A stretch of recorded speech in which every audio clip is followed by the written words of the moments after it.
Silencio, paisaje yermo que se traduce en aridez, tierra rojiza y seca, un entorno totalmente desértico. Siento tensión, el aire se mueve siniestro, los caminos de tierra hacen que el coche zozobre.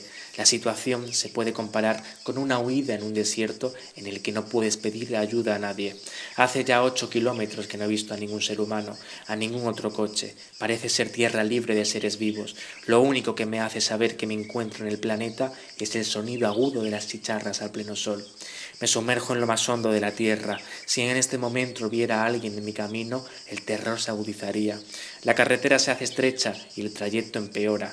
No hay nada. El miedo y la sensación de soledad me encoge el corazón. Al final del carril de tierra se empieza a ver un tumulto de rocas. En todo el paraje llano parece ser como un monumento a la esperanza. Este tumulto de rocas me hizo saber que sí, que aquella tierra alguna vez fue habitada por alguien. Conforme me acerco, parece estar ahí. Se puede ver mejor lo que fue el campanario del Cortijo. Al fin llegué. Efectivamente, aquí se halla, frente a mis ojos, con sus paredes esconchadas y los techos derruidos. Así es, me encuentro frente al Cortijo del Fraile en Níjar, donde los hechos ocurridos en 1928 inspiró a Bodas de Sangre de Federico García Lorca. En el último episodio dejamos el Torremolinos de los 70 y ahora os invito a retroceder al periodo de entreguerras, al final de los años 20, en Almería, el lugar donde verdaderamente surgió la idea de Costa del Sol. Y es que en el año 1928 la intención fue que Almería se llamase así, gracias al empresario Rodolf Lussing. Sin embargo, el destino quiso que el desarrollo turístico ocurriera en Torremolinos décadas más tarde. Os hago viajar a esta época para que podamos entender cómo era la vida antes de que las costas de Andalucía se convirtieran en destinos turísticos. Este verano decidí, debido a mi fascinación por el mundo lorquiano, encontrar el Cortijo del Fraile, perdido en pleno paraje de Cabo de Gata. En Bodas de Sangre, Lorca transmite su condición de homosexual mediante una obra de crimen pasional. Esto se puede traducir en el conflicto, en la desesperación de no poder culminar lo que verdaderamente siente Lorca, en el intento de sucumbir al deseo que al final acaba siendo fallido debido a la presión social. En esta obra se transmite la dureza del ámbito rural de la época, las costumbres, la sumisión a la familia y la imagen de cara al público. Era un tiempo en donde la Iglesia católica ejercía el papel de vigilante. Era una lucha, la frustración por lo carnal ejercida, sobre todo por el peso familiar.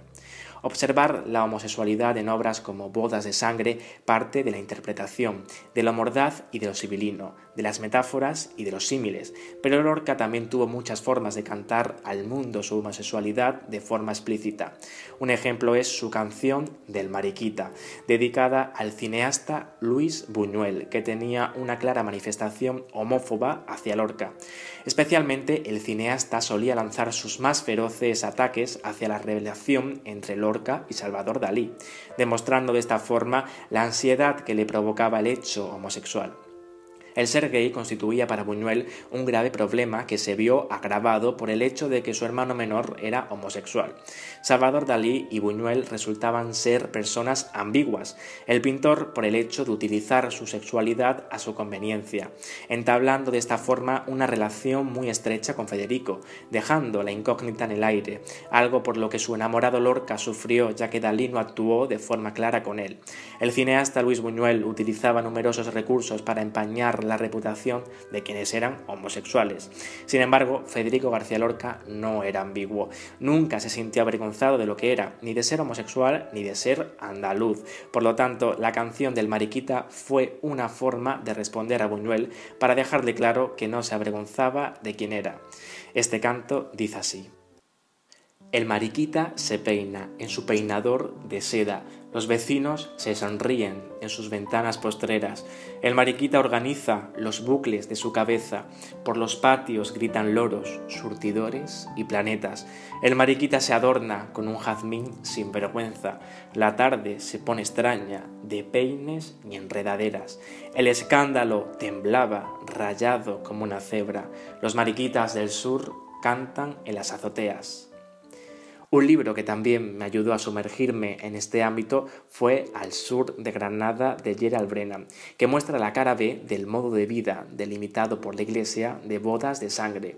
El libro está basado en las Alpujarras granadinas, lugar muy cercano y vinculado con Almería, en donde la Iglesia jugaba un papel muy diferente en aquellos años 20, pues en el mundo rural primitivo la presencia del catolicismo era menos rígida.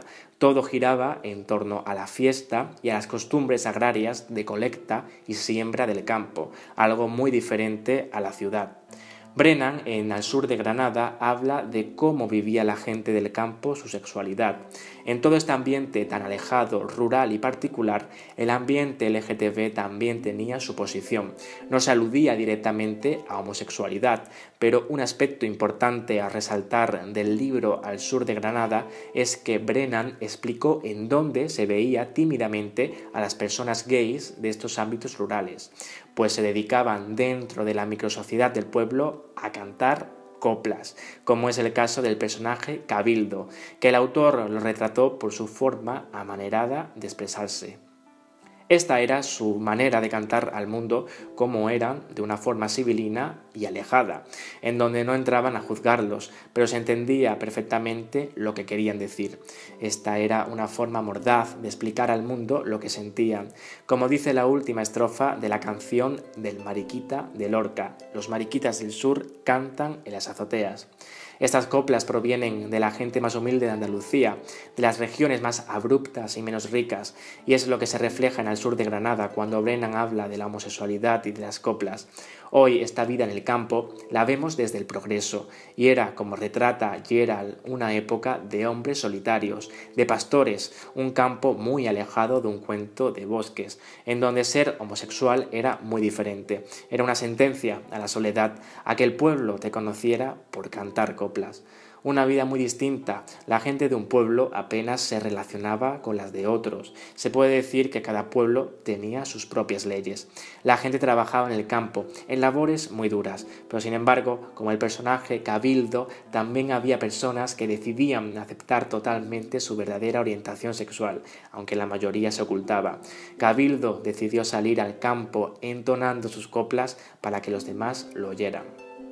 Sin alejarnos de Almería, pero unas décadas después, en una de las últimas entrevistas a La Veneno, cuando le preguntaron por el posible rodaje de la película de su vida, ella respondió que por nada del mundo querría que la rodaran en Adra, su pueblo natal.